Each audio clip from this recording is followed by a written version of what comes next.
जय भवानी जय शिवाजी एक मराठा लाख मराठा करत बार्शीचे सनकी आमदार राजेंद्र राऊत यांनी आज एक पत्रकार परिषद घेतली। न भूतो न भविष्य अशी ही पत्रकार परिषद होत आहे। कारण 1 सप्टेंबर 2023 रोजी मराठा आरक्षणाचा मुद्दा ऐरणीवर आला व त्यातूनच एक उदयोन्मुख नेतृत्व मनोज जरांगे पाटील हे आलेले आहे। परंतु उदयोन्मुख नेतृत्वाच्या अंगी पूर्णपणे अहंकार भरलेला आहे व ते नेतृत्व कोणी आमदार असेल, खासदार असेल, मंत्री असेल, मुख्यमंत्री असेल, उपमुख्यमंत्री असेल, तसेच माजी न्यायाधीश देखील असतील, या सर्वांना आपल्या शैलीनुसार टीका टिप्पणी करत आहे व बेताल वक्तव्य करत आहे। याचाच एक भाग म्हणून बार्शीचे अण्णासाहेब शिंदे यांनी मनोज जरांगे पाटील यांना 11 प्रश्नांची यादी दिलेली आहे व त्याचे बॅनर देखील बार्शी शहराच्या प्रमुख चौकामध्ये लागलेले आहेत। परंतु मनोज जरांगे पाटील यांनी गेवराईमधील सभेमध्ये मी बार्शीला येऊन तुमची उत्तरं देतो व बार्शीच्या आमदाराकडे पाहतो असे सूचक या मनोज जरांगे पाटील यांनी गेवराई व माजलगाव या दोन्ही ठिकाणच्या सभेमध्ये वक्तव्य केलेले होते। यामुळेच बार्शीचे सनकी आमदार राजाभाऊ राऊत यांनी आपली पत्रकार परिषद घेऊन मनोज जरांगे पाटलांना एक वेगळाच इशारा दिलेला आहे। कारण मी राजा राऊत म्हणते माझ्या नादाला लागू नका, आणि जर माझ्या नादाला लागलात तर माझं आणि तुमचंच सुरू होईल असा सज्जड दमच दिलेला आहे। अशावेळी मनोज जरांगे पाटील काय करणार हे पूर्ण महाराष्ट्राचे लक्ष लागून राहिलेले आहे। तर आपण आता थेट आमदार राजेंद्र राऊत यांच्या पत्रकार परिषदेकडे जात आहोत। मी परमेश्वर कदम, आपण पाहतात रणसंघर्ष डिजिटल न्यूज मीडिया या चॅनल। आपण नवीन असेल तर त्याला लाईक करा, शेअर करा व सबस्क्राईब करायला विसरू नका। तर आपण आमदार राजेंद्र राऊत यांच्या पत्रकार परिषदेकडे थेट जात आहोत। या ठिकाणी उपस्थित केले 11 प्रश्न या ठिकाणी उपस्थित केलेले आहेत। त्याची प्रिंट पण माझ्याजवळ आहे। अण्णा शिंदे म्हणून एक कार्यकर्ते आहेत संभाजी ब्रिगेडचे, त्यांचा सुद्धा संबंध काहीतरी कुणाशी लावला, ते सुद्धा मराठा चळवळीतले शंभू राजे युवा क्रांतीचे ते कार्यकर्ते। काही काळ त्यांनी मराठा ब्रिगेड संभाजी ब्रिगेडमध्ये सुद्धा बांधवांनी काम केलं। अशा कार्यकर्त्यांनी त्या ठिकाणी काही प्रश्न उपस्थित केले आणि या ठिकाणी माझी नम्रतेची मराठा समाज बांधवाला विनंती आहे बांधवांना की आज या ठिकाणी या महाराष्ट्रामध्ये प्रमुख 6 पक्ष आहेत, आणखीनही काही 10-12 पक्ष आहेत। मग 10-12 पक्षामध्ये राष्ट्रवादी काँग्रेस पवार साहेबांचे, शिवसेना उद्धव ठाकरेंचे, काँग्रेस त्या नाना पटोलेंची, थोरातांचे किंवा सोनिया गांधीचे असेल, या ठिकाणी शिंदे साहेबांची शिवसेना आहे, अजितदादाची राष्ट्रवादी, भाजपची या ठिकाणी पक्ष आहे, बहुजन विकास आघाडी प्रकाशजी आंबेडकर साहेबांची आहे, आठवले साहेबांचा आरपीएफ पक्ष आहे, राजसाहेबांचा पक्ष आहे, असंख्य असे पक्ष या ठिकाणी काम करतात। आज प्रामुख्याने महाविकास आघाडी आणि महायुती या दोन्हीमध्ये सातत्याने या लढती होतात। आज लोकसभेच्या निवडणुकीच्या बाबतीमध्ये आपल्या संपूर्ण महाराष्ट्राला माहिती की मनोजदादा जरांगेंनी आरक्षणाचा मुद्दा उचलला। मित्रांनो, आनंदाची गोष्ट आहे, मला सुद्धा अभिमान वाटला कुणीतरी एक कार्यकर्ता मराठा समाजाच्या बाजूने लढतो। कारण ज्या वेळेस कुठल्याही मराठा नेत्यांनी 58 मोर्चे निघाले होते, सगळ्यात सोलापूरचा मोर्चा विक्रमी होता आणि त्याच्यामध्ये सिंहाचा वाटा ह्या छाव्याचा होता, या मावळ्याचा होता। सगळ्या बार्शीकरांना किंवा सगळ्यांनाच माहित आहे की आणि कुठं जरी मोर्चा असेल, त्या जरांगे दादाची जरी मोर्चे होते तरी त्या मोर्चाला नियोजन कुणाचा प्रामाणिकपणा असायचं किंवा कोण सगळी यंत्रणा कुणाची त्या ठिकाणी यंत्रणा लागायची किंवा काय लागायची। कुठलाही मोर्चाला मी किंवा माझ्या परिवारानं सहभाग घेतला नाही असा विषय त्या ठिकाणी नाही। मग समाजाचं राजकारण करत असताना किंवा समाजाचं काम करत असताना राजकारणाचा त्याच्यामध्ये संबंध येण्याचा प्रश्न उद्भवत नाही। मित्र, मी तर आज अपक्ष आमदार आहे, मी या ठिकाणी भारतीय जनता पार्टीला जरी समर्थन दिलेलं असलं तरी या बार्शी तालुक्याच्या विकासाकरता समर्थन दिलेलं आहे. माननीय शिंदेसाहेब मुख्यमंत्री आहेत, देवेंद्र फडणवीस उपमुख्यमंत्री आहेत आणि अजित पवार ह्या तिघांकडनं पण मी कामं भरपूर मोठ्या प्रमाणामध्ये करून घेतलेली आहेत. ते माझं कर्तव्य आहे. मला अपक्ष म्हणून निवडून दिल्यानंतर सरकारला गेल्या वेळेस विरोधी पक्षात होतो मी, आता 2.5 वर्षामध्ये सत्ता आल्यानंतर त्या ठिकाणी कामं करून घ्यायची. परंतु मी कुणाची चमचेगिरी करण्याचा प्रश्न उद्भवत नाही, मला त्याचं घेणं देणं पण नाही. आज मी स्वतः माझी दोन्ही मुलं सगळ्या महाराष्ट्रातल्या मराठा समाज बांधवांना हात जोडून विनंती करतो मित्रांनो, 4,000 कोटीचा निधी मी बार्शी तालुक्यामध्ये आणलेला आहे. माझा भाऊ छोटे मोठे कामं घेत असेल, परंतु माझ्या दोन्ही मुलाला मी टेंडर किंवा रजिस्ट्रेशन पासून लांब ठेवलेला आहे. मी डाळ मिल, ज्वारीचं क्लिनिंगचं उद्योग आणि प्लॉटिंगच्या जे राजकारणाविरहित उद्योग आहे. उद्या जरी मला राजकारण सोडायची वेळ आली 0 मिनिटात तरी माझी मुलं राजकारणावरती अवलंबून राहू नये ह्याची मी खबरदारी अगोदरच घेणार आहे. अत्यंत आक्रमक चळवळीतला प्रामाणिक कार्यकर्ता आहे. मला त्याच्याशी त्या राजकारणात एक आनंदाची बातमी. संभाजीनगर, हिंगोली, बीड, परभणीची तहान भागवणारा जायकवाडी धरण हे 91% सध्या 6,000 क्युसेक्सनं पाण्याची आवक इथे सुरू आहे. तर काल दुपारपासूनच संपूर्ण जिल्ह्यामध्ये पावसाला उसळली. शिवाय नाशिक जिल्ह्यामध्ये पाऊस असल्यामुळे गोदावरी नदीत मिळणारी आवक आता कमी झालेली आहे. त्यामुळे सध्या जायकवाडी धरणातील पाणीसाठा धरण जवळपास 95%च्या वर गेल्यानंतर पाणी सोडणं त्याबाबतचा निर्णय घेणं निर्णय घेतले जाणार आहेत. त्यामुळे प्रशासनाकडून आता नदीकाठच्या गावांना सतर्कतेचा इशाराही देण्यात. या ठिकाणी उभा करत असताना सगळ्या असंख्य मराठा समाजाच्या सगळ्याच पक्षातल्या आमदारांनी तुम्हाला मदत केलेली आहे. कुठल्याही एका आमदारांनी खिशात हात घातला नाही असा विषय नाही. सगळ्यांना प्रत्येकाला ज्या समाजामध्ये जन्माला घातलं त्या समाजामध्ये कळकळ असती. तुम्ही जे एकटे मराठा समाजाचे मालक आहेत, कृपया हात जोडून माझी विनंती आहे, तुम्ही समजू नका.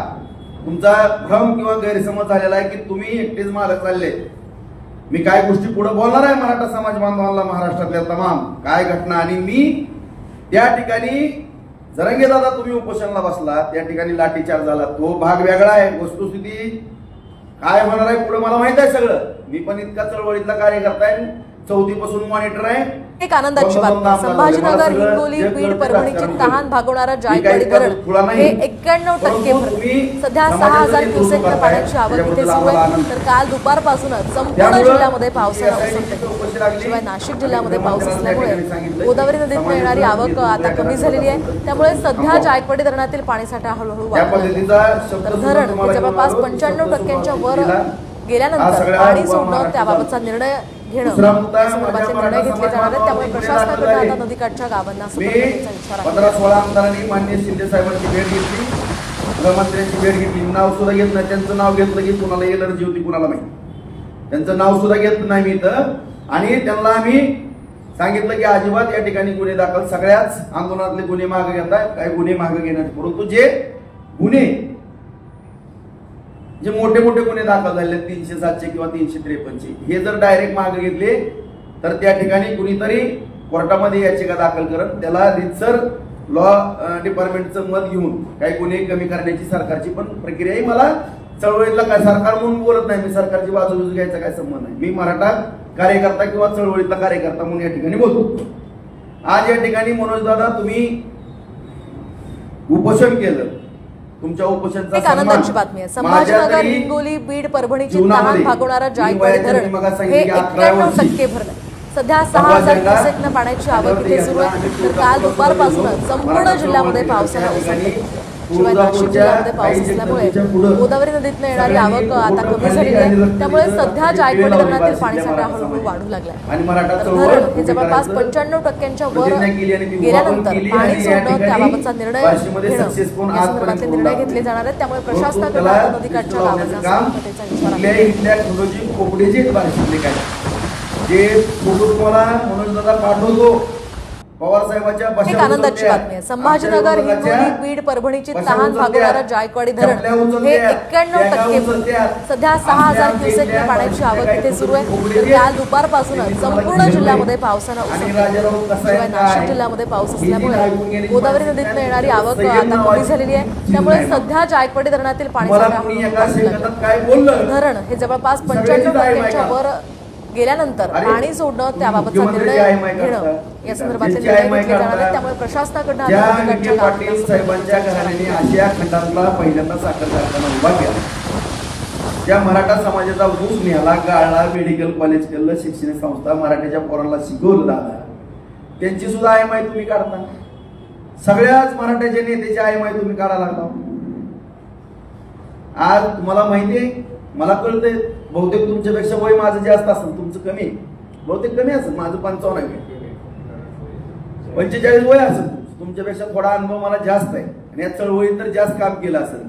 व आता त्या आंतरवाली सराटीला दुर्दैवी घटना घडली आणि तुमचा उदय झाला, परंतु तुम्ही तर त्या गोंधळामध्ये तुम्हाला तर एक थेंब पण रक्त निघलं नाही. हो भाई, माझं डोकं फुटलंय, समिट टाकायत माझ्या डोक्यात, पाय फाटल्यात, पाठीवर छातीवर वार आहेत माझ्या जमिनी किती गेल्या ती बघायला ह्या जरा एकदा. इथल्या मराठाला जी खरं प्रामाणिक मराठी आहेत, जे छत्रपतीचे मावळे ओरिजिनल आहेत ना इथं, त्यांच्याकडनं एकदा ऐका आणि पत्रकार परिषदेमध्ये लाईव्ह ऐका, मग नेमकं कळण खरा छत्रपतीचा मावळा या बार्शीमध्ये काम करणारा कोण आहे. कुणाचं पण ऐकून काही इथं बोलू नका. कुठल्याही मराठ्याला शिव्या देण्याचा तुम्हाला नैतिक अधिकार नाही. हे राजकारण आहे मित्रांनो. सगळ्या मराठा समाज बांधवाला सांगतो, हात जोडून सांगतो, सगळ्या पक्षामध्ये मराठ्याचे आमदार आहेत मित्रांनो. आज माझ्या अंदाजे कमीत कमी 145 288 पैकी 145च्या पुढं किंवा 1-2-3 आमदार कमी जास्त असतील. आज आमदाराची संख्या मोजा मित्रांनो. आज जर असंच चालत राहिलं, दादांचा हट्ट जर असा चालत राहिला म्हणून दादा, तर 100च्या आत मराठ्याचे आमदार आल्याशिवाय राहणार नाहीत. माझ्याकडनं लिहून घ्या. मी राजकीय तज्ञ आहे, मला सगळं कळतंय. तुम्ही कुणाचे आमदार पाडायला चालला? अरे तुम्ही ज्या पक्ष, कुठल्या का पक्षात काम करा ना, कोण पण, तुम्हाला काय द्यायचं घेणं देणं आहे? तो मराठा चळवळीची बांधील आहे का नाही तेवढं बघा. मी कुठल्या पण पक्षात, मी बहुजन विकास आघाडीमध्ये काम करन, प्रकाशजी आंबेडकरांच्या, मी आठवले साहेबांच्या RPI मध्ये काम करन, मी भाजपमध्ये काम करन, मी शिंदे साहेबांच्या शिवसेनेत काम करन, दादाच्या राष्ट्रवादीत काम करन, पवार साहेबाच्या करन, उद्धव साहेबाच्या करन किंवा काँग्रेसमध्ये करन. तुम्हाला काय करायचंय कुणाच्या पक्षात? अरे जी भाजपमध्ये पण 60 आमदार आहेत, सगळ्यालाच पाडणार आहेत का तुम्ही? कशामुळे तुम्ही मराठ्याच्या आमदाराला पाडतो? मग मला मराठा म्हणून पाडायचं, 113 जण पाडतो. अरे मी पण आहे ना त्याच्यात, मी पण आता भाजपला पाठिंबा दिलाय म्हणतो ना. बरं आम्हाला पाडायचं, मग निवडून कोणाला आणणार आहेत तुम्ही? ती तर सांगा. म्हणजे आमच्या इथल्या विरोधकांनी त्यांची जी काही बगल बच्चे तुमच्याजवळ पाठवले त्याला निवडून आणणार आहेत का? ते तरी सांगा एकदा. आणि तुमची इच्छा काय पूर्ण करायची का? इथलं मराठ्याचं अस्तित्व वार्षिकला संपवायचं का? तसं सांगा. तुम्हाला असं वाटतंय का माझ्या घराण्याला आमदारकीची लय शिसारी लागली? माझ्या तमाम ज्या मराठा समाजातल्या बांधवांनी हातातल्या पोडासारखं इथं सांभाळले आणि मराठा समाजाने थोरल्या भावाची भूमिका बार्शीमध्ये बजावली, त्याच्यामुळे असंख्य समाज आश्रयाला आला. त्या सुद्धा समाजाने या ठिकाणी योगदान दिलं. या ठिकाणच्या तालुक्यातल्या जनतेला मी सुद्धा प्रामाणिकपणाने विचारणार आहे, बाबा आमचं नेतृत्व तुम्हाला आवडतंय का? जर जनता म्हणली आवडतं, आम्ही उभं राहू. आम्ही विचारू आम्ही कशा पद्धतीने उभं राहू. आम्हाला योग्य वाटलं आम्ही उभं राहू, नाही योग्य वाटलं आज या पत्रकार परिषदेत जाहीर करतो मित्रांनो. उद्या दुसरा सुद्धा एखादा मराठा कॅन्डिडेट असेल त्याला सुद्धा आम्ही या ठिकाणी जाहीर पाठिंबा देऊ आणि त्याला निवडून आणण्याची भूमिका या राऊत घराण्याची असेल. कुठली लालसा आम्हाला या आमदारकीची नाही. जसं स्वप्न दादा तुम्हाला मुख्यमंत्री पदाचं पडायला लागलेलं दिसतंय मला, तुमचं मंत्रिमंडळ पण तयार आहे हे ऐकतोय मी. आता ही कितपत खरं खोटं मला माहित नाही, पण ऐकतोय मी. परंतु तुमचा सन्मान या ठिकाणी एकनाथ शिंदे सारख्या एका रिक्षावाल्या मुख्यमंत्र्यांनी ठेवलेला आहे, ह्याची पण तुम्ही जाणीव ठेवा दादा. या पत्रकार परिषदेच्या माध्यमातून मराठा समाज बांधव महाराष्ट्रातला ऐकत असाल, हात जोडून नम्रपणे सांगतो, महाराजांची शपथ घेऊन सांगतो मराठा बांधवांनो, तुम्ही आठवा ते जुने दिवस विसरू नका. कोणी 1982 साली या माझ्या कैलासवासी अण्णासाहेब पाटलांनी डोक्यात गोळी घालून आत्महत्या केली. इतिहास विसरू नका कोणी, इतिहास अजिबात विसरू नका.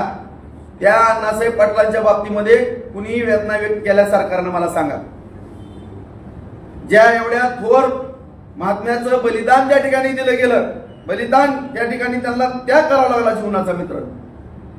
जीवन संपवलं तरुण वयात मित्रांनो. कुठल्या सरकारने दखल घेतली नाही, कोणत्या सरकारमध्ये होतं बघा. परंतु आज प्रत्येक गोष्ट मी सरकारची तरफदारी करत नाही, चमचेगिरी करत नाही, पण खरं आणि खोटं या ठिकाणी समजून घ्या. माझी हात जोडून विनंती आहे.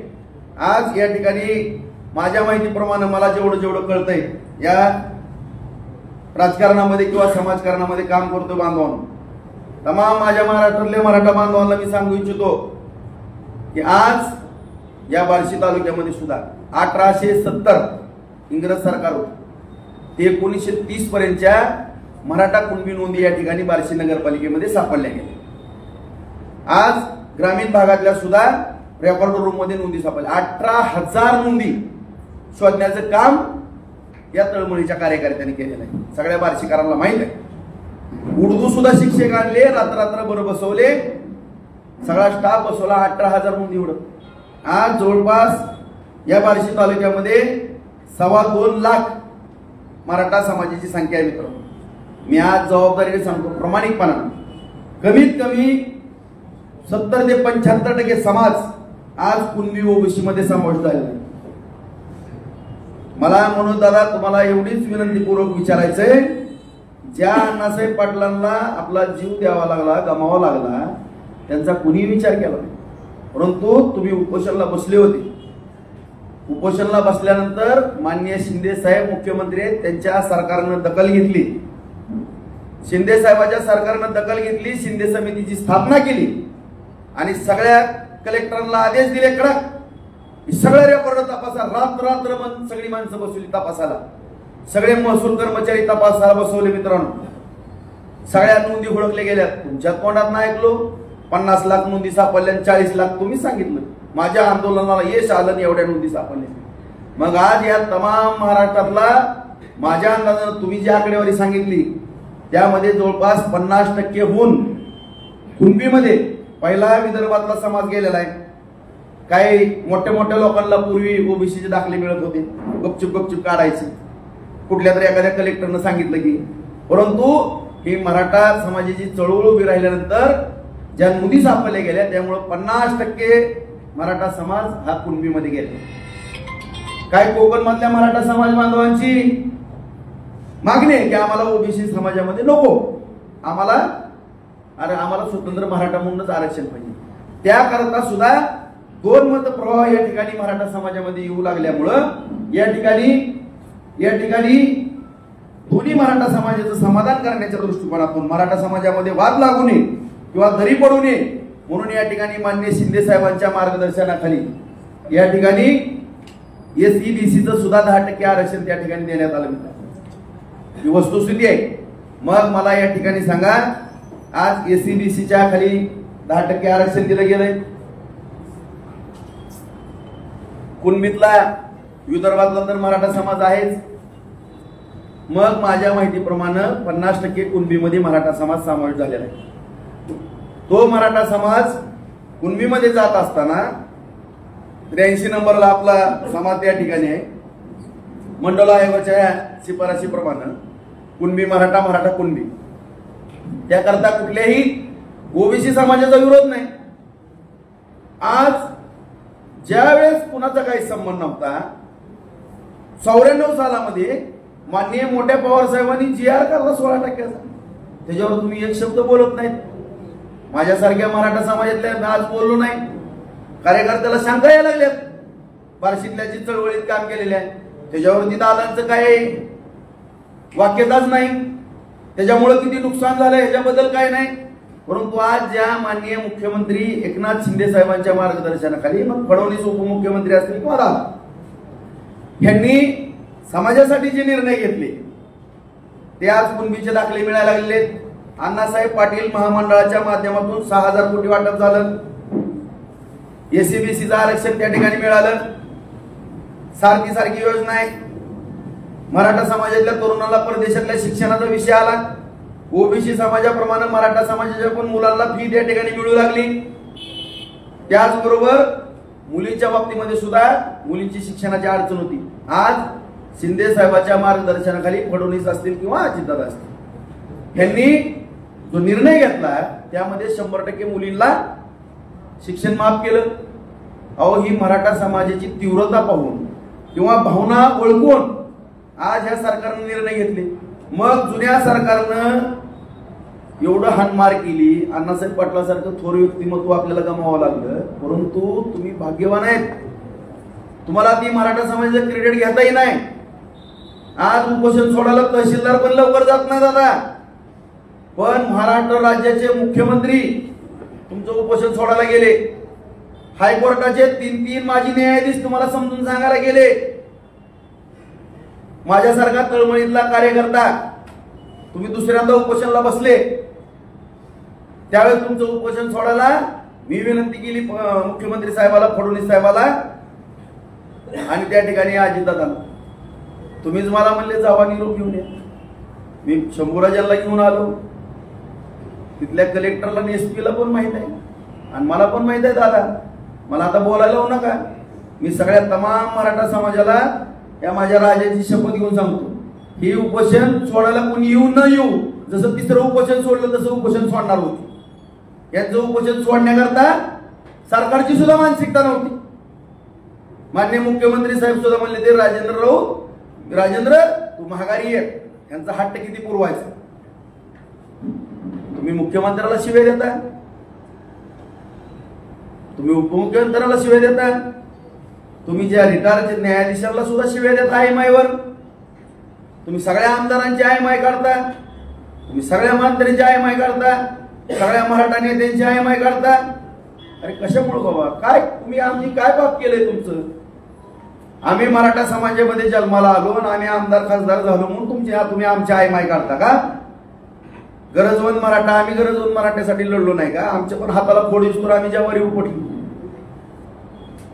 सगळ्याच मराठ्याच्या नेत्यांनी काम केले, तुम्हीच एकटे आता काम करता का? अरे मगाच मी सांगितलं की विखे पाटील घराणे आशिया खंडात साखर कारखाना पहिला चालला. आज या महाराष्ट्र राज्यामध्ये जवळपास 60% जमीन मराठा समाजाचे बांधवांनो, 90% साखर कारखाने मराठा नेत्यांचे आहेत. त्यातले 10-15% जर सोडले तर 80-85% कारखानदार जे आहेत त्यांची अवस्था काय बघा. त्यांची लेकरं काय म्हणतात, बिगर कर्जाचा आम्हाला 25 लाखाचा उद्योग करून द्या, 500-1000 कोटी रुपये कर्ज आहे. अरे मराठ्यांच्याच ऊसाचा प्रश्न निर्माण व्हायचा म्हणून मराठ्याच्या नेत्यांनी कारखाने काढले, शिक्षण संस्था काढल्या, मेडिकल कॉलेज काढले, सूतगिरण्या काढल्या, बँका काढल्या, त्यातनं कर्ज निर्मिती झाली, सगळं झालं. डॉक्टर झाले, इंजिनियर झाले, शिक्षक झाले, सगळं झालं. आज आदरणीय वसंतदादा पाटलांनी इंजिनिअरिंग कॉलेज दिले, मेडिकल, मग सगळे पतंगराव सगळे मराठी शिकले. तुम्ही सगळ्या मराठ्यांच्या घरी आता 10-10 किलो सोन्याची बिस्किटच दिले. मला आश्चर्यच वाटलं. अरे म्हणजे त्या सगळ्या मराठ्यांनी योगदान दिलं त्याचं काहीच नाही. अरे बाबा कमीत कमी आभार नका मानू किंवा कौतुक नका करू. आम्हाला कौतुकाची गरज नाही, आम्हाला शिव्या तर कमीत कमी देऊ नका. उद्या जर आम्हाला मराठ्याची माणसं म्हणली किंवा बार्शी तालुक्यातली म्हणली गरीब असं, गरीब असतो आम्ही. आम्हाला काय पडले, आमचा धंदा आहे, आमचं धंदा पाणी करत बसू. आम्हाला तुम्हाला राजकारण करायचं तुमचं तुम्हीच करा, परंतु तुम्हाला एवढा अहंकार येण्याचं कारण काय? आणि एका अण्णा शिंदे म्हणून एक कार्यकर्ता आहे मराठा चळवळीतला, त्यांनी तुम्हाला 11 प्रश्न विचारलेले. त्याचे प्रश्न काय चुकीचे आहेत, त्या 11 प्रश्नाची उत्तरं द्या. तुम्ही आता म्हणले काय गेवराच्या सभेत माजलगावच्या सभेमध्ये, दादा ही भाषा तुम्ही वापरायला नाही पाहिजे माझ्याबद्दल. आम्ही पण छत्रपती शिवरायांचा मावळा आहे, माझ्या पण जुन्या घराने, मी पण कोकणातला आहे. माझं घरानं पण छत्रपतींच्या सैन्यात होतं, त्यावेळेस पण रक्त सांडले. मध्ये पण महागा मी बालवयामध्ये तरुण वयामध्ये मराठा समाजासाठी छातीचा पोट केलेला आहे, लढलो, रक्त सांडलं, मार खाल्ला, जेलमध्ये गेलो.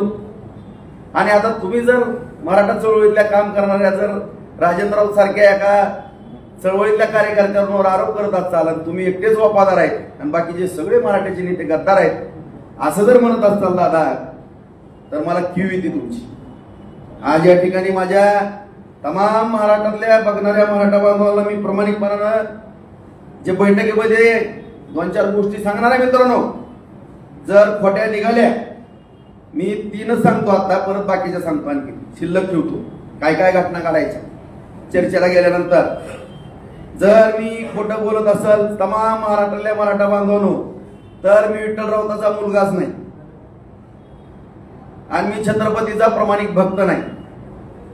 आज आम्ही म्हणून दादा तुमच्याबरोबर चर्चा करायला गेलो असताना साताऱ्याची काय मंडळी त्या ठिकाणी आलेली, उदयनराजे महाराजांचा त्या ठिकाणी विषय निघाला. म्हणले थोडक्या मतात निवडून आले, थोडक्या मतात निवडून आले. मला तर त्या दिवशी खऱ्या अर्थानं धक्का बसला. दादा तुम्हाला किती अहंकार चाललाय. मी माझ्या या देवाची शपथ घेऊन सांगतो तमाम महाराष्ट्रातल्या मराठा बांधवांनो, दादांचं हे वाक्य आहे, मी फुकलो असतो तरी हे राजे पडले असते, मी फुकलो असतो तरी हे राजे पडले असते, मी राजे म्हणून सोडून दिलं असा हात केला. मी जर खोटं बोलत असेल तर या महाराजाचा भक्त आयुष्यात नाही. मित्रांनो, माझ्या विठ्ठलरावचा पोरगा नाही, मी माझ्या आई बापा शपथ खरं सांगतो. आज मला पण माझ्या सहनशीलतेच्या बाहेर जाऊन देऊ नका. मी तर तुम्ही फुकलेली करताना त्यापेक्षा 100 फुकलेली लिखू आहे. आज दुसरा मुद्दा या ठिकाणी सांगतो बांधवांनो, माझ्या आई वडिलांची शपथ घेऊन सांगतो, छत्रपती शिवरायांची शपथ घेऊन सांगतो. ज्यावेळेच्या जरांगे दादांबरोबर चर्चा केली, दादा ही चर्चा केली होती, अण्णासाहेब पाटलांच्या बाबतीत ही घडलं, तुम्हाला मान सन्मान शिंदे साहेब त्यांच्या सगळ्या मंत्रिमंडळाने दिलाय, सरकारनं दिलाय, तुमच्या काय मागण्या आहेत व्यवस्थित मला सांगा, तुम्ही तुमचे 4-5 वकील मला जोडून द्या, जे काय आहे ते व्यवस्थित मला समजून सांगा, नेमकं काय करायचंय. हैदराबाद गॅजेट, ओबीसी मराठा हे काय कसं आहे काय आहे ते सांगा. मी तुम्हाला पण कोर्टातल्या पद्धती सांगितल्या, तुम्हाला पण माहिती आहे, तुम्ही पण चळवळीतले कार्यकर्ते. मी एवढंच त्या ठिकाणी म्हणलं तुम्हाला की दादा काही लढाई आपण मोर्चाच्या माध्यमातून लढली, काय आंदोलनाच्या माध्यमातून लढली, ठीक आहे, परंतु ज्या डॉक्टर बाबासाहेब आंबेडकरांनी घटना लिहिली त्या घटनेच्या आधारावरती सुद्धा आपल्याला काय अंशी चालावं लागणार आहे, काय कोर्ट कचेरी करावं लागणार आहे. आणि ज्या आपल्या मागण्या सातत्याने मराठा समाजाचे आहेत, शास्त्र सरकार पुढे गेलेले आहेत, आपण हायकोर्टामध्ये पिटिशन टाकू, सुप्रीम कोर्टात काय करायचं असलं करू. मी सगळे मराठा आमदार एकत्र करतो, जे काय कोट 2, 5, 10, 20 कोटी रुपये वर्गणी करायचे आम्ही करतो. जर कुणी नाही दिले तर 5-10 कोटी रुपये माझं शेत विकतो, रोहितगी सारखे वकील द्या, राम जेठमलानीच्या पोराला उभा करा, कुठलाही वकील सांगा, वकील द्या, हायकोर्टातनं डायरेक्शन द्या. आणि जर आपलं हैदराबाद गॅजेट असेल किंवा मराठा ओबीसी एक असेल तर हायकोर्टात आपण याचिका दाखल करू, डायरेक्शन मागू. डायरेक्शन मागितल्यानंतर कोर्ट निर्णय त्या ठिकाणी देतो. 4 आठवड्यात 8 आठवड्यात सरकारनं प्रतिज्ञापत्र सादर करावं. ही परंपरा आपल्या घटनेत तरतूद आहे. त्याप्रमाणे आपण तो प्रश्न सोडू. कुठलाही वकील लावायचं सांगा, किती पैसे लागू द्या, आम्ही मराठ्याच्या आमदारावर आणि कुणी नाही दिली तर मी बघतो. ही माझी भाषा आहे बांधवांनो. तर मला उत्तर प्रामाणिकपणानं सांगतो मराठा बांधवांनो, अरे राऊतसाहेब ह्या केसचा वकील पण मी आहे, जज पण मी आहे, हे उत्तर मला दिलं. मग तुम्हाला हा विषय मिटवून द्यायचा नाही का? नेमकं ह्या विषयाचं करायचं काय तुम्हाला, त्याचं उत्तर मला द्या. तिसरा मुद्दा, ज्यावेळेस सगळे सोयरेचा विषय होता बांधव, त्याच्या बाबतीमध्ये सुद्धा तुम्ही नाहीत, परंतु तुमच्याकडचे 1-2 व्यक्ती आहेत, त्यांची नावं वेळ आल्यावर मी जाहीर करा. मी म्हणलं सगळे सोयरेचा विषय, मला म्हणले सगळे सोयरेचं तुम्ही डिक्लेअर करा. ठीक आहे म्हणलं. मी चर्चा शंभूराजे देसाईंबरोबर पण केली. सगळ्या चर्चा होत असताना सगळे सोयरेच्या बाबतीमध्ये अधिसूचना निघली, त्याला कायद्याचं रूपांतर करायचं, परंतु त्याला जवळपास 7-7.5 लाख हरकती आलेल्या होत्या.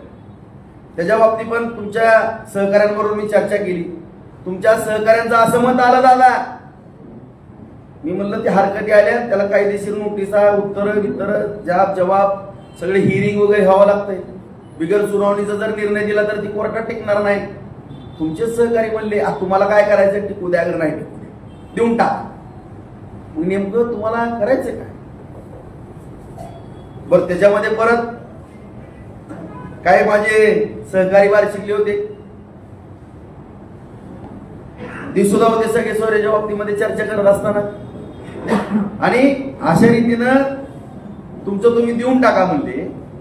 परत हा निरोप येत असताना बघू आपण सगळे सोयरेचा विषय कसा मिटवता येईल तो बघू.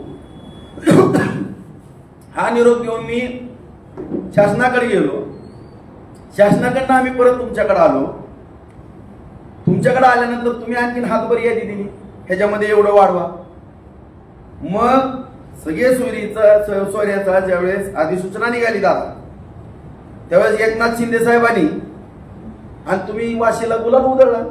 त्यावेळेस पण दुसऱ्यांदा मुख्यमंत्री तुमच्यासाठी आले राहून नशिबान आहेत. कुठल्याच उपोषणाला मुख्यमंत्री भेटायला जातो. तुम्हाला एवढा मोठा मान या सरकारच्या काळात का? रिक्षावाला मुख्यमंत्री झाला म्हणून काही अडचण आहे का? पवारच घरानं मुख्यमंत्री तुम्हाला पाहिजे का आणखीन काय वेगळा हेतू आहे? त्याच्या पण खुलासा आम्हाला या ठिकाणी झाला पाहिजे. आणि मुख्यमंत्र्यांनी तुम्ही गुलाल का उधळला? तुम्हाला काय नैतिक अधिकार आहे गुलाल उधळून परत उपोषण करायचा? गुलाल उधळल्यानंतर प्रश्न सुटला. सगळ्या गावागावात गुलाल उधळला गेला. सगळ्या पत्रकार बांधवाला पण माहित आहे, सगळ्या मराठा बांधवांना माहित आहे ना तुम्हाला पण. सगळीकडे गुलाल उधळला ना. मग एवढा गुलाल उधळायचा विषय काय होता? कशामुळे हे? कशामुळे नेमकं? मगाच मी सांगितलं की सगळ्या पक्षामध्ये जवळपास 145 ते 150 आमदार मराठ्याचे आहेत. तुम्हाला नेमकं मराठ्याचेच आमदार पाडायचे का? तुमचा उद्देश कशा पद्धतीचा आहे तो आम्हाला काही लक्षात येत नाही. त्यामुळं या बार्शी तालुक्यातल्या काही मराठा समाज बांधवांनी तुम्हाला प्रश्न विचारले. 11 प्रश्न आहेत. त्या 11 प्रश्नाची उत्तरं प्रामाणिकपणाने द्या. आमची काही हरकत नाही. आम्ही आरक्षणाच्या चळवळीशी तुमच्या अगोदरपासून आहेत. आजही आहेत, उद्याही राहू. परंतु ज्या वेळेस आरक्षण देण्याची बैठक मला माहित आहे, मी आमदार असल्यामुळं सह्याद्री अतिथीगृहावरती झाली, त्यावेळेस ठरलंय राव ओबीसीतनं सोडून आरक्षण बोलावून. त्याच्यावरती सह्या आहेत सगळ्या पक्षाच्या. पवारांची सही आहे, उद्धव साहेबांची सही आहे, नाना पटोलेंची आहे. सगळे जेवढे पक्ष आहेत तिकडं शिंदे साहेबांची आहे, ते फडणवीस साहेबांची आहे, ह्याच्यातली पक्षाची आहे, अजितदादांची आहे. म्हणूनच आम्ही तुम्हाला म्हणतोय ना, तुमच्यामुळे आज 31 खासदार काय इकडले 5-10 खासदार आले. गरजवंत मराठा सांगितलं तुम्ही की महायुतीला मतदान करू ना. बरं, महाविकास आघाडीचे खासदार आले, आले आले आनंद आहे. कुणीतरी आले. काय 2 पायाच्या वावड्यात कोणतरी निवडून येणार आणि कोणतरी पडणार आहे, त्याच्याबद्दल काय दुमत नाही. अरे बाबा, त्यांना एकदा तरी विचारा ना, तुम्ही मराठा समाजाची मतं घेतल्यात का? ती जर म्हणले होय बाबा आम्ही मराठा समाजाच्या मतावरती निवडून आलोय, अरे मग द्या ना लिहून तुम्ही ओबीसीतनं आरक्षण द्या म्हणून. कुणी अडवलं तुम्हाला? बरं, उद्या दादा तुम्हाला बार्शीतल्या मराठ्यांनी काय विचारलंय दुसरं की महायुतीच्या सरकारनं जर ओबीसीतनं आरक्षण देत नाहीत म्हणतात, तर महाविकास आघाडीला जाहीरनामा प्रसिद्ध करायला हवा ना. उद्या आम्ही निवडणुकीला सामोरं जात असताना उद्या मराठा समाजाच्या जीवावरती आम्ही जर महाविकास आघाडीचं सरकार आलं तर आम्ही ओबीसीतनं आरक्षण देऊ, जाहीरनामा जाहीर करायला हवा. नाहीतर मुदत घ्या, महिन्याच्या आत आम्ही आरक्षण ओबीसी समाजातनं उद्या म्हणून ना. ह्या आघाडी सरकारनं काय आघाडीच ना, उद्या म्हणून ना केंद्राकडे जावा, केंद्राकडे जावा आणि गोल्या होईस्तोर खुर्चीवर मुख्यमंत्र्याच्या बसा. म्हणजे शिंदेला मुख्यमंत्री पदावर घालून नेमकं कुणाला करायचंय? महायुतीतनं तर मुख्यमंत्री शिंदे, महाविकास आघाडीतनं म्हणतं कोण मुख्यमंत्री पद मागतंय? नेमकं कुणाला शिव्या देताय तुम्ही? काय चाललंय? आणि नेमकं नीट समजून तरी विषय घ्या तुम्ही. का मराठा समाजाने तुमचा आदर केला, तुमचा मान सन्मान केला, हो कशाला कुणाच्या वाटा जायचं म्हणून सगळी मराठीचे आमदार बिचारी गप बसतात, सगळे मंत्री माजी मंत्री गप बसतात, तुमच्या शिव्या खात्यात आय माय काढता. मला तर म्हणता संडासला बसला मुताला गेला, ही भाषा आहे का तुमची? अरे माझ्या आताड्याला इन्फेक्शन झालं होतं म्हणून मी तुम्हाला 4-5 दिवसच लेट आलो भेटायला. आम्हाला संडास मध्ये बसला काय? अशा जर भाषा काय पद्धत आहे का ही बोलायची? ही सुसंस्कृतपणा तुमचा झाला का? हे छत्रपती शिवरायांनी आपल्याला शिकवलंय का? या प्रश्नाचं उत्तर द्या. आता तुम्ही मगा सुद्धा म्हणले माधवगावच्या सभेमध्ये त्या राजेंद्र राऊत आमदाराला असं तसं, त्यांच्या ताईला विचारा आरक्षणाची काय गरज आहे. अरे आरक्षणाची गरज माझ्या बायकोला पण माहित आहे. परत म्हणले त्याच्या आईबापाला विचारा, माझ्या आईबापाला पण माहित आहे दादा. माझ्या बायकोला पण माहित आहे. आता माझ्या बायकोनी आई बापानं काय केलं, तुम्हाला काय बोललेत का? मी तरी काय बोललोय का? आता बार्शी तालुक्यातले मराठ्याची पोरं जर तुम्हाला प्रश्न विचारत असताल आणि तुमच्या जर नाकाला झुमला असेल मायाबद्दल आणि माझ्या कुटुंबापर्यंत जर तुम्ही जात असाल आणि तुम्ही म्हणता त्या माजलगावच्या सभेमध्ये हे त्या राजेंद्र राऊताच्या दारात जागा आहे का सभा घ्यायला? दादा, मी पण छत्रपतीचा मावळा आहे. माझ्या पण घराण्यानं या हिंदवी स्वराज्यासाठी छत्रपती शिवाजी महाराजांच्या घराण्यासाठी गादीसाठी रक्त सांडलेलं माझं घराणं आहे. इतिहास बघा. मी पण या तालुक्यामध्ये मराठा समाजासाठी रक्त सांडलंय, जेलमध्ये गेलोय, ते पण बघा. आणि तुम्हाला एवढी खुमखुमी जर असाल तर राजा राऊताच्या दारात सभा घ्यायची.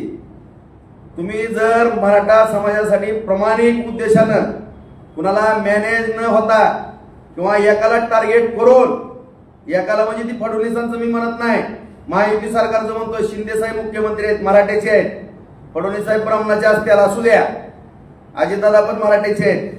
महायुतीच्या सरकारला पाडून महाविकास आघाडीचं सरकार आणायचं हे जर तुमच्या मनामध्ये असेल, हे जर पाप असेल आणि जर तुम्ही खऱ्या अर्थानं मराठा समाजाच्या गरजवंत पोरांसाठी लढत असाल इमानदारीनं, ह्या प्रश्नाची जर उत्तरं या महाविकास आघाडीला तुम्ही एक झुकतं माप दिलंय लोकसभेला, त्यांच्याकडनं लिहून घ्या.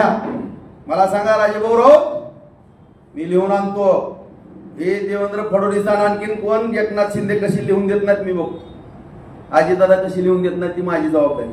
आणि जर त्यांनी नाही लिहून दिलं, सगळे पत्रकार मराठा समाज बांधव तुम्ही आहेत, राजकीय संन्यास राजाभाऊ राऊतचा जाहीर, आपला राजकारणाचा संबंध नाही, यांनी जर नाही लिहून घेतलं तर या तिघांकडनं, पण तुम्ही ह्या तिघांकडनं लिहून आणायची जबाबदारी तुमची, ह्या तिघांकडनं आणायची जबाबदारी माझी. आणि जर ह्या तिघांनी नाही लिहून दिलं तर राऊत घरानं राजकारणापासून आलेत, फक्त छत्रपती शिवराय प्रतिष्ठान काढू आणि या मराठा समाजाची प्रामाणिकपणानं भले 10-20 एकर जमीन राहिली तरी चालेल, अख्खी इस्टेट गेली तरी आम्ही मराठा समाजाची या ठिकाणी सेवा करू, त्यांचं पाय धुवून पाणी पिऊ आणि सगळ्या छत्रपतीचा मावळा. तुम्ही ही प्रामाणिक भूमिका घ्या. तुम्हाला मी भोसले चौकातनं खुला हातरतो, माझ्या घरी चहा पाण्याला आणि पेड्याचा घास भरवतो. जरंगे दादा, हे फक्त लिहून आणा त्यांच्याकडनं आणि मला सांगा राजेभाऊ राऊत, मी हे काम केलंय, मी वाघ आहे मराठ्याचा, या वाघाने काम केले. तुम्ही दिलेला शब्द तुम्ही पाळा. तुमचा हातात कागद घेतो लगेच एकनाथ शिंदे साहेब, फडणवीस साहेब, अजितदादांकडे जातो, त्यांना सह्या मागतो. जर नाही सह्या दिल्या तर बार्शीत अशीच पत्रकार परिषद घेतो आणि राजेंद्र राऊत घराण्याचा राजकीय संन्यास जाहीर करतो. दादा, हा माझा शब्द राहील. पण जर ह्या मराठ्याच्या छाव्याला, छत्रपतीच्या मावळ्याला डावचाचा प्रयत्न केला तर हे मराठ्यांसाठी आणि हिंदवी स्वराज्यासाठी रक्त सांगणार घराणं आहे. आणि खंडोजी खोपड्याच्या भूमिकेत जर येईल तर राजा राऊत म्हणतात मला काय परिणाम होईल, अख्खा महाराष्ट्र इतिहासामध्ये नोंद करून या राजा राऊताची माझं डोकं फिरवू नका तुम्ही.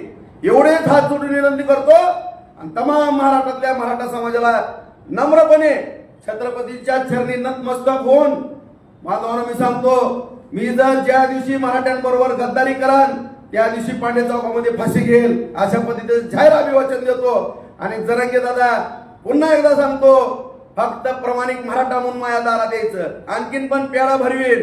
खंडोजी खोपड्याचा जर रोल केला तर मोठी शिक्षा सुद्धा भोगावं लागेल. ही राजाभाऊ राऊतचं चॅलेंज आहे. कोण मराठाचा माणूस बोलत नव्हता, पण आज ही पट्ट्या राजा राऊत छान मध्ये बोलतो.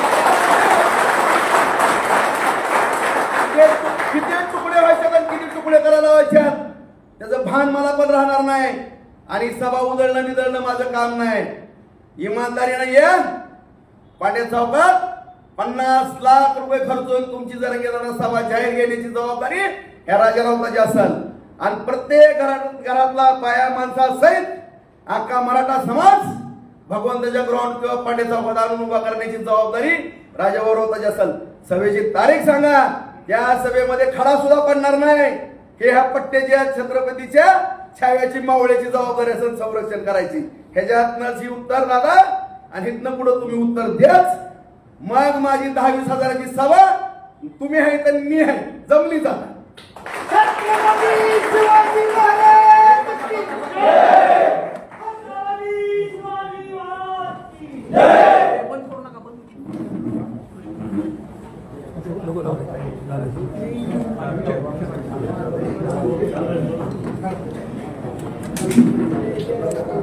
विचारायचं कुणाला? सगळं झालं.